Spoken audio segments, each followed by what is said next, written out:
৯% হিন্দু পাশে থাকলেই পশ্চিমবঙ্গে রাম রাজ্য প্রতিষ্ঠিত হবে, এই মন্তব্য করেছেন বিজেপির কেন্দ্রীয় কার্যনির্বাহী সদস্য ও অভিনেতা মিঠুন চক্রবর্তী।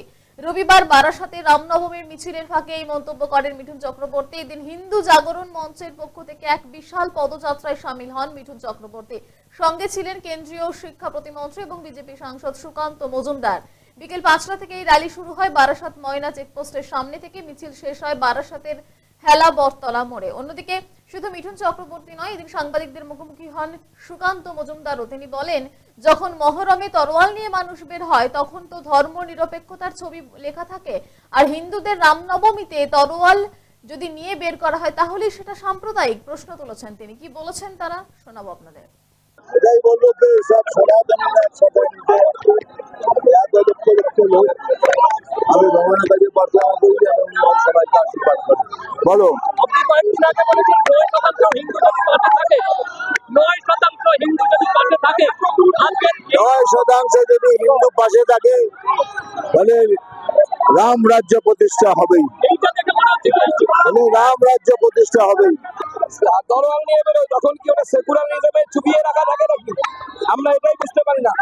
মহরমের তরোয়ালটা সেকুলার আর হিন্দু রামনবমীর তরোয়ালটা সাম্প্রদায়িক, এটা চলতে পারে না।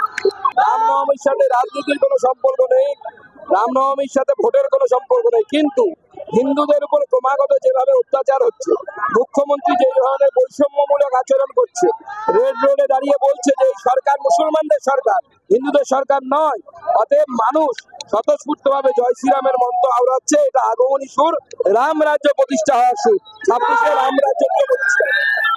উনি নিজেরাই করেছে, যুদ্ধ ভাব তৈরি করেছে। দিলীপবাবু শুভেন্দুবাবুর সঙ্গে যুদ্ধ করেছে, শুভেন্দুবাবু সুকান্তবাবুর সঙ্গে যুদ্ধ করেছে, সুকান্তবাবু দিলীপবাবুর সঙ্গে যুদ্ধ করেছে। যে যত খারাপ বিবৃতি দিয়েছে, দিল্লিকে দেখাতে চেয়েছে আমায় সভাপতি করো, কहीं पे নিগাহে कहीं पे নিশানা। এই যে রাম মন্দিরকে ঘিরে এত পুজো হয় বাংলায়, দুর্গা পুজো কতদিন ধরে হয়, মূল পুজো 4 দিন, তার আগে পরে বিজয়া, উদ্বোধন, মহালয়ার পর থেকেই পুজো ভাব।